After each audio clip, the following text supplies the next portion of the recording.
Welcome back to Wall Street Confidential. This is Jim Cramer. Welcome, Jim. Jim, I've been reading a lot of forecasts right now looking towards the next few months, the holiday shopping season, a lot of dismal reports about retail growth.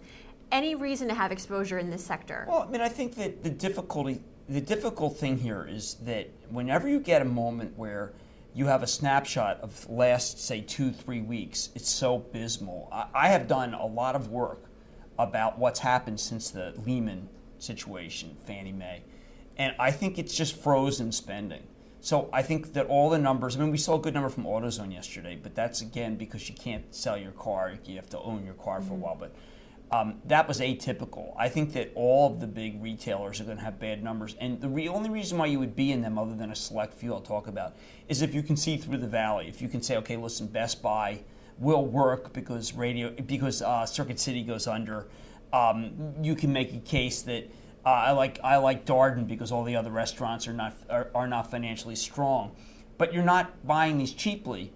Other than Costco, which is probably not having a good quarter, frankly, because they do have some discretionary electronics up front. Walmart, because that's what people trade down to. TJX did not have a good quarter, but I think the risk is out of it. And Urban Outfitters, just because they're out executing everybody.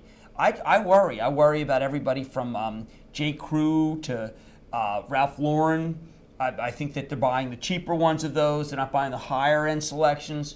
I worry about GameStop. I think the hardware sales at GameStop could be down precipitously. I just think that you look at these stocks and they're down a lot and you think, well, how much lower can they go? Target, Nordstrom's.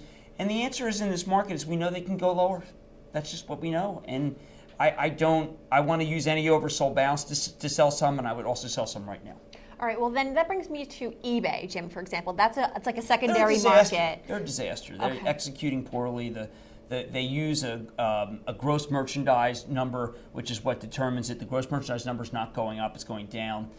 You'd have to hope for a takeover because someone wants PayPal, but that is I'd rather own Amazon because I think Amazon's a price cutter and you can get decent sales. So, I'm worried about Barnes & Noble because of Amazon. I mean, I think Amazon's going to take share in books. I think they're giving away books to get customers. So, I'd rather focus on the ones that I would get out of than the ones I get into, because the ones I want to get into I like. I think Walmart can go to 64, 65. Costco, I think, can work its way back, but it acts badly. And one of the things that's happened in this market is a stock that acts badly gets sold. Period. There's something wrong with it. There's more. It seems like there's more insider trading or knowledge than I've ever seen, and every stock that seems to go down seems to have a story to it. So let's just be careful. Okay. Be careful. All right. Safe shopping. Thanks so much, Jim. This is Wall Street Confidential.